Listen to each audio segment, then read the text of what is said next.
Berdirinya Kongres Advokat Indonesia demikian itu saya perhatikan. Saya cuma hanya 2 minggu. Ya. 2 minggu berada di KAI. Ya. Oke. Minggu kedua saya sudah pamit kepada semua rekan-rekan. Indra Sanulubis. Ya. Saya katakan hati saya sesungguhnya tetap ingin bersama berjuang dengan rekan-rekan yang ada di KAI ini. Akan tetapi prinsip-prinsip apa yang saya lakukan kristalisasi untuk mendirikan KAI ini kok semua diingkari. Ya. Semua apa yang kita katakan diabaikan. Jadi oleh karena itu ini bukan jiwa saya di sini. Ya. Saya pamit karena saya bukan butuh jabatan, saya adalah butuh pengabdian.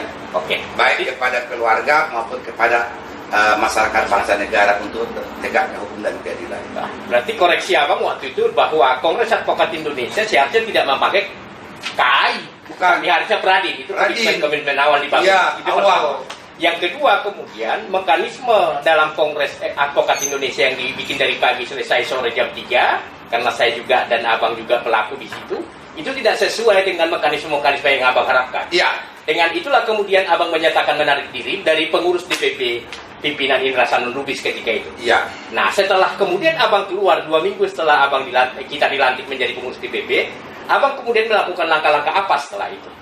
Setelah saya mengundurkan diri dari KAI, ingin kembali lagi mengkristalisasi dan banyak juga advokat-advokat senior tetap mempertahankan Pradin ini harus dibangun untuk mempertahankan hito advokat 64.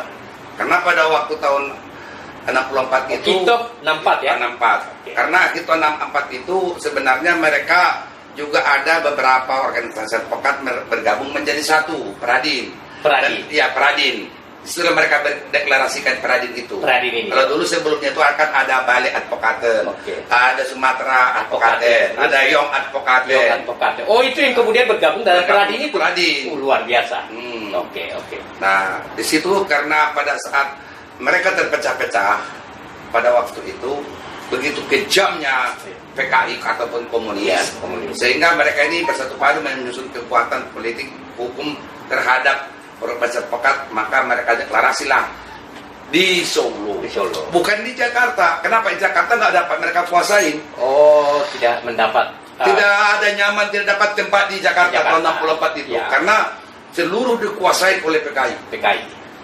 Tapi namun begitu, apapun yang terjadi, mereka tetap deklarasi di Solo. Pradin ini. Tahun 64 Agustus. 64 Agustus. Pradin tetap mendeklarasikan diri dari advokat Ambon, advokat Batak, advokat apa, itulah yang kemudian terdiri dari Pradin itu. Nah kemudian itulah yang kemudian abang semangat itu yang kemudian akhirnya abang mendorong membentuk Pradin kembali. Membangun Pradin setelah keluar dari KAI. Nah kita cut dulu masalah Pradin, nanti abang mungkin cerita tentang panjang lebar karena kita paham bahwa Pradin ini yang tetap setia eksis di jalur pendidikan kaderisasi advokat. Nah, kita kasih di situ. Nah, ada satu pertanyaan poin. Kemudian ini kan ada tadi dari bincang-bincang kita mulai dari beberapa organisasi PHI, SPI, Pradi dan lain sebagainya. Ini persoalannya adalah multibar sinyal bar. Adakah solusi kemudian dari abang sebagai tokoh senior advokat dalam proses menyelesaikan atau mensiasatilah katakan daripada undang-undang advokat itu? Sebenarnya mudah dan tidak susah. Mensiasati ini keadaannya sangat paling gampang. Pertama, kalau kita lihat kultur advokat Indonesia penuh dengan peninggalan kolonial Belanda dalam hukumnya, sehingga mental para advokat sampai sekarang ini boleh saya katakan masih mental kolonial.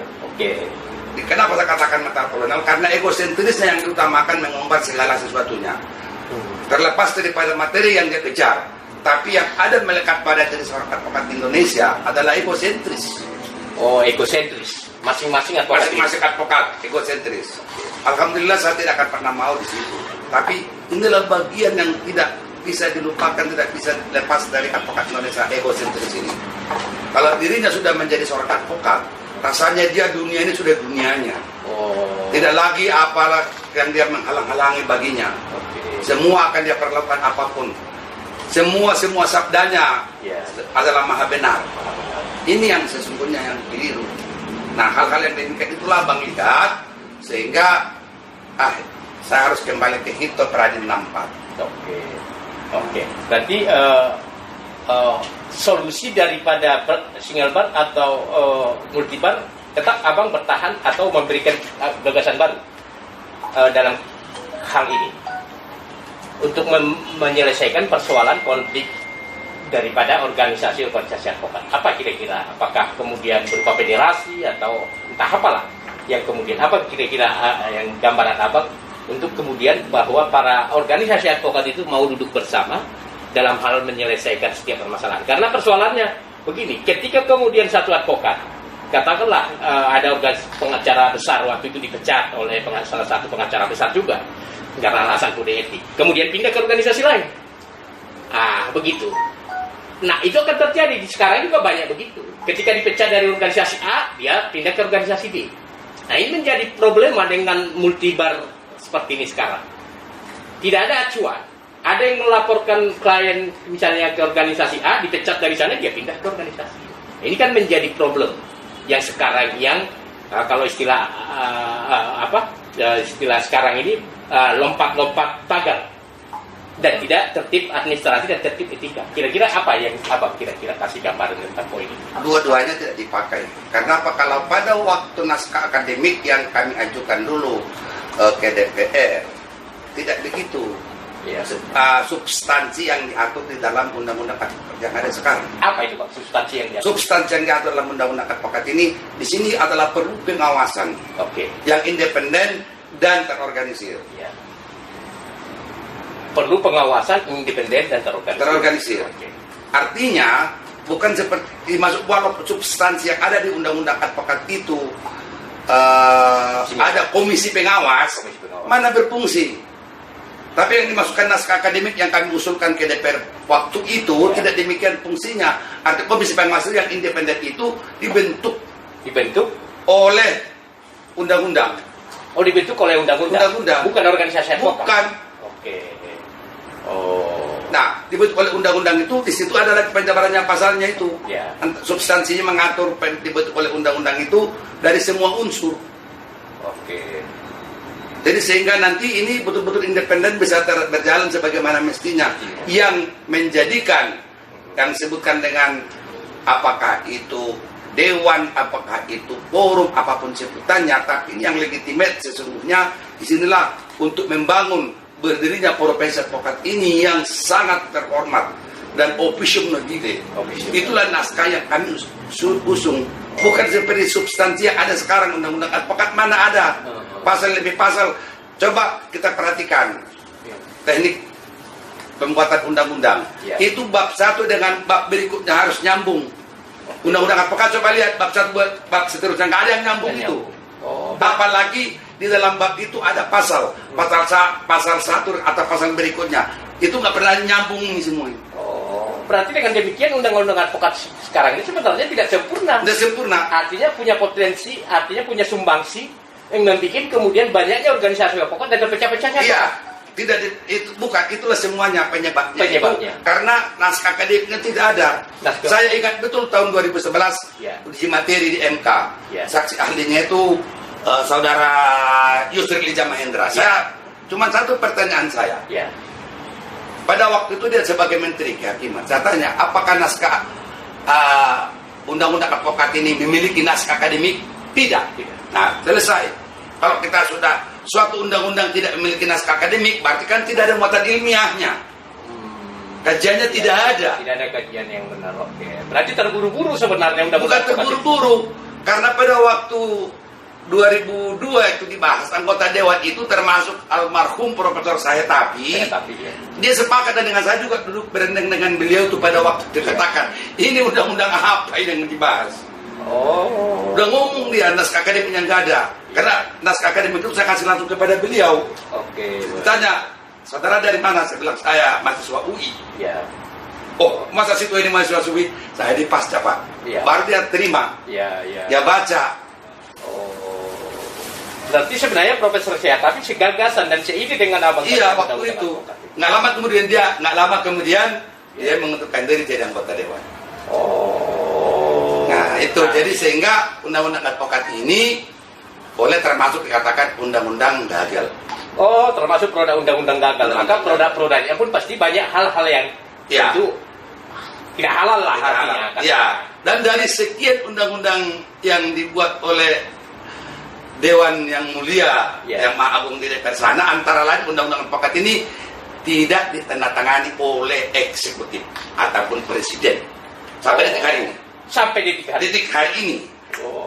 Jadi berlakunya undang-undang advokat itu automatically karena waktu yang ditentukan oleh amandemen Undang-Undang Dasar 45. Oh, karena amanat Undang-Undang Dasar 45 kemudian kebutuhan daripada undang-undang harus ada undang-undang advokat ini.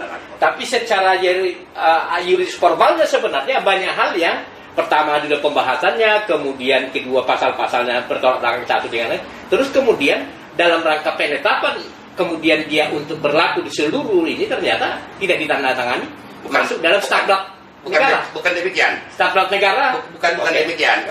Undang-Undang Dasar 45 itu kan mengamanatkan tentang suatu peraturan perundang-undangan. Betul. Jika undang-undang itu telah disetujui DPR, diajukan ke eksekutif untuk diundangkan. Melalui lembaran negara. Iya, dalam tempo waktu. Ya. Kalau nggak salah 30 hari berapa hari lupa saya. Demikian. Nah, ini sudah lewat waktu tenggat waktu yang ditentukan oleh amandemen Undang-Undang 45 ini belum ditandatangani Megawati pada waktu itu presiden sampai sekarang tidak tertandatangani. Tapi automatically menjadi undang-undang, masuklah lembaran negara. Karena ada memang kalau tidak tantangan presiden maka otomatis dalam waktu tenggang 3 bulan atau sebulan dia berjalan menjadi undang-undang. Oh, ada cacat yang sebenarnya ada cacat yuridis lah sebenarnya itu. Udah cacat. Jadi undang-undang apa kata undang-undang gagal? Iya, undang-undang gagal. Oh, itu lihat pasal 28 gagal, pasal 32 gagal. Pasal komisi pengawas gagal. Tentang pendidikan advokat gagal. Sudah lebih banyak substansi gagalnya daripada dia menjadi payung ambrale daripada semua organisasi. Iya. Pasal 22 lebih gagal lagi. Apa lebih biadab. Advokat 22 itu apa lebih biadab? Kenapa Bang bisa mengatakan itu? Mana ada advokat yang melaksanakan pasal 22 kecuali hanya 10%. 22 itu tentang boleh jabarkan. Advokat wajib memberikan bantuan hukum. Oh, cuma. Itu nanti bahas masalah Pradin itu, Bang. Itu kemudian dia bilali sama Pradin. Nanti kita akan poin itu akan secara khusus kita bahas itu. Nah, itu berarti dengan demikian undang-undang ini memang sudah selayaknya harus diganti atau dirubah. Itu yang kemudian harus digagas. Nah, kalaupun dirubah, bagaimana menurut Abang perubahan-perubahan yang kita harus lakukan? Apakah satu organisasi, semua organisasi, atau pemerintah? Yang saya katakan tadi, tetap aja multibar, tapi di bawah satu komisi pengawas.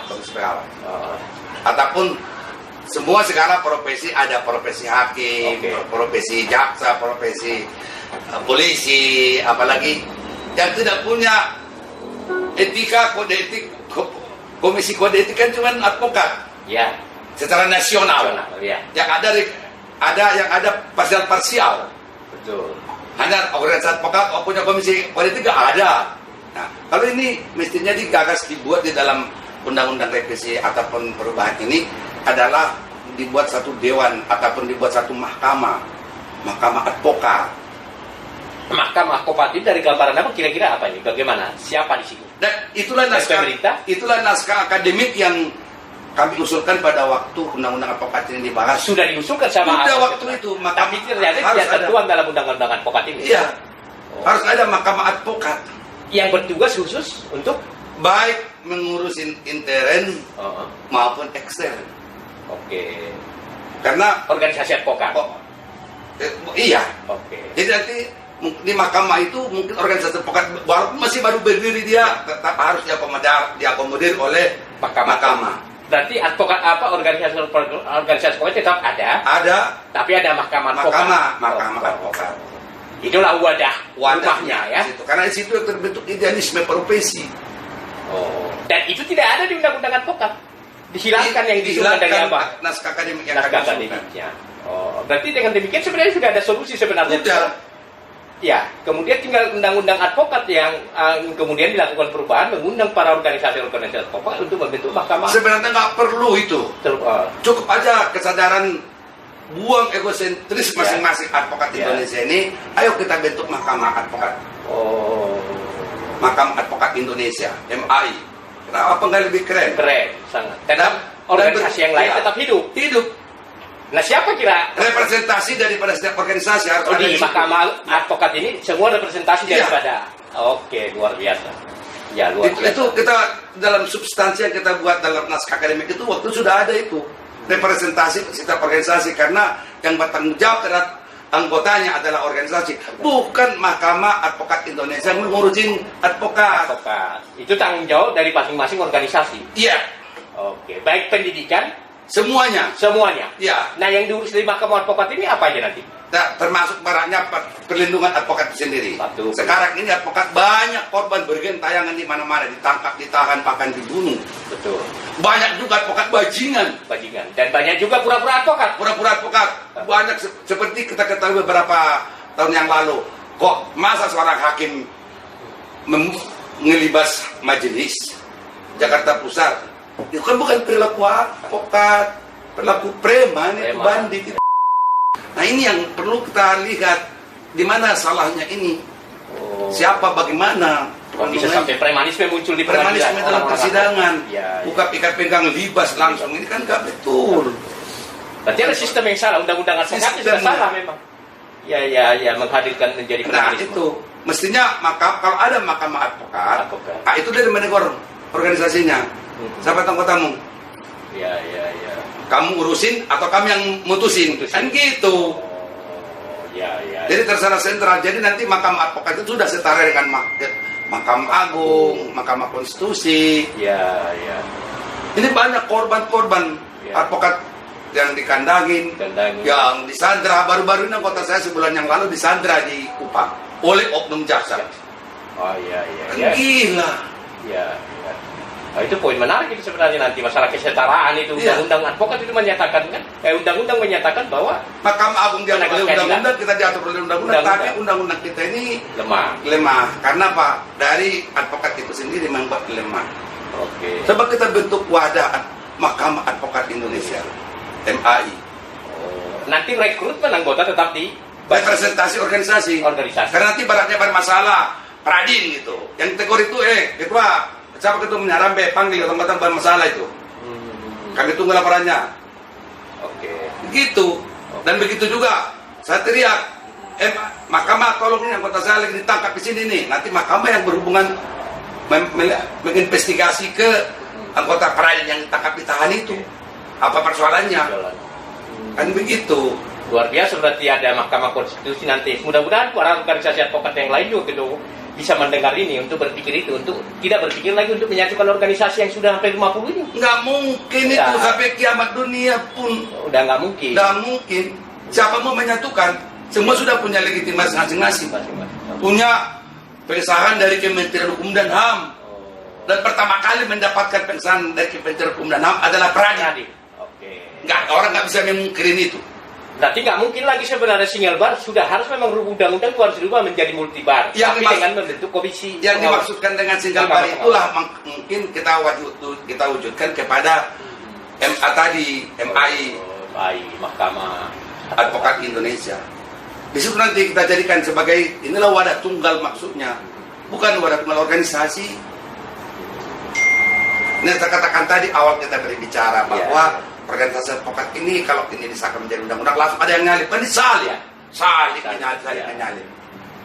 Nah, timbul pertanyaan apalagi yang sekarang rumitnya dunia advokat. Ada advokat abal-abal, ada advokat kaleng-kaleng, ada advokat suntulu, ada pura-pura advokat, terutama sarjana hukum jadi advokat. Nah itu, sarjana ekonomi jadi advokat, residivis jadi advokat. Orang yang sudah digaji negara sampai umur 60 tahun pensiun kemudian jadi advokat. Sebenarnya sudah dibiayai negara sampai umur 65 tahun. Nah, ini juga macam problem di dalam profesi advokat yang ada sekarang ini, karena semua ini adalah perusak citra advokat. Pada awal pasca sarjana undang-undang advokat ini akan menjadi undang-undang. Berarti dengan demikian statement Abang untuk undang-undang harus memang dilakukan perubahan. Baru di situ kemudian naskah akademis itu bentuk mahkamah. Sebenarnya Dinda, undang-undang advokat merubah undang-undang sangat sulit karena kita berbicara peta politik hukum. Ya. Itu mungkin ada beberapa ataupun kehendak orang lain supaya apakah ini tetap tercederai, lemah. Kalau kita saling menyadari, kita membuang egosentris masing-masing. Ayo kita kumpul. Ketua umum sama sekjen ya sebenarnya kan bisa. Nggak usah, kumpul siapa aja, ayo representasi. Oke. Bentuk mahkamah. Mahkamah. Oh. Gitu. Mahkamah itu dia punya nanti di sana ada majelis kode etik, ada majelis pengawas, ada majelis pembinaan, ada majelis ini, ada majelis itu. Tapi yang menjadi fungsi organisasi advokat jangan diambil di Mahkamah Advokat Indonesia lagi, kira-kira kan? Iya. Proses pembinaan, rekrutmen, iya, pendidikan, semua di sana. Semua di organisasi advokat itu. Oke. Kalaupun baratnya ada organisasi advokat, ini advokat, bayangin dia dirikan organisasi advokat untuk mengangkat dia menjadi advokat. Ada? Iya, ada. Iya betul. Itu saya ingin tadi mau tanyakan. Ada itu. Dia bikin organisasi hanya untuk menginikan dia. Iya. Atau kebetulan dia menangani kasus yang bikin organisasi advokat. Iya. Karena gampangnya Kementerian Agama mengeluarkan ketika legalisasi. Nah ini. Iya. Iya betul. Mana yayasan pun sekarang mengajukan sumpah ke pengadilan tinggi sudah bisa. Yang penting ada legalitas. Kalau yang namanya organisasi advokat itu kalau nggak salah hanya 8. Maaf, 10 sudah habis. Kosakata pakai advokat itu sudah habis. Paham nggak? Belum. Yeah. Nama seluruh dunia ini untuk sistem Bakum Kementerian Hukum dan HAM itu 10 kosakata sudah habis. Yeah. Tidak bisa lagi. Jadi baratnya kalau saya pakai ada organisasi baru sekarang saya dirikan baru nih, memakai advokat, itu sistem menolak. Karena sudah terpenuh. Kosakata sudah habis. Sudah penuh. Sudah habis. Oke. Sudah habis. Tapi kali dibikinlah Persatuan Advokaten. Advokaten kan bukan advokat. Bukan advokat. Iya. Dibikin lagi Poperindo, pengacara. Pengacara itu siapa? Tidak ada undang-undang dikenal advokat. Undang-undang kan memakai kata advokat. Pengacara kan tidak diakui sebagai profesi. Advokat yang diakui. Advokat yang diakui. Undang-undang advokat nomor 18 tahun 2003. Iya. Tapi yang 40 itu kosakata yang dapat dibenarkan di situ sistem dalam sistem bakum hanya 10. Kalau berarti yang ke-11 bagaimana? Tidak, dia sudah nggak bisa lagi pakai advokat. Ya kalah-kali lah. Iya. Begitu kencangnya, begitu hebatnya dulu saya berjuang mempertahankan proses advokat ini, officio nubile. Makanya saya dirikan 3 organisasi sekaligus. Apa itu? Persatuan Advokat Indonesia saya ganti menjadi perkumpulan. Terus kemudian saya dirikan Gradin, Gerakan Advokat Indonesia. Terus saya dirikan lagi sama ibu ini, namanya Pawin, Perkumpulan Advokat Wanita Indonesia. Itu aja sudah 3, tinggal orang lagi 7. Pakailah itu KAI 2. 3 ya, KAI. Yang punya badan hukum. 3, yang punya 3. 3 ya? 3 KAI punya badan hukum, 3-3-nya itu. Yang satunya baru Ikadinmu. Ikadinmu juga sudah ada pengesahannya itu. 2. Saya telepon si Rido waktu itu. Iya. Urus itu badan hukumnya. Iya. Habis sudah 10, ke-11 sudah nggak ada lagi boleh pakai kata-kata advokat. Sementara ada 50. Udah 50. Itu tadi ada Persatuan Advokaten. Oke. Lolos tadi ya. Dan macam apa lagi? PPHI nggak ngerti aku lagi sekarang nama-namanya. Banyak lah. PHI. Ada IPHI udah lama. Udah lama itu, tapi juga pengacara kan, bukan advokat kan? Ya, Ikatan Pengacara Hukum. Iya. Itu, jadi itu persoalannya. PPKHI. Berarti nanti kita bicara ke wanita tadi sama Peradin sama yang abang bentuk 3 tadi. Setelah kemudian selesai persoalan undang-undang dan berjaknya undang-undang ini.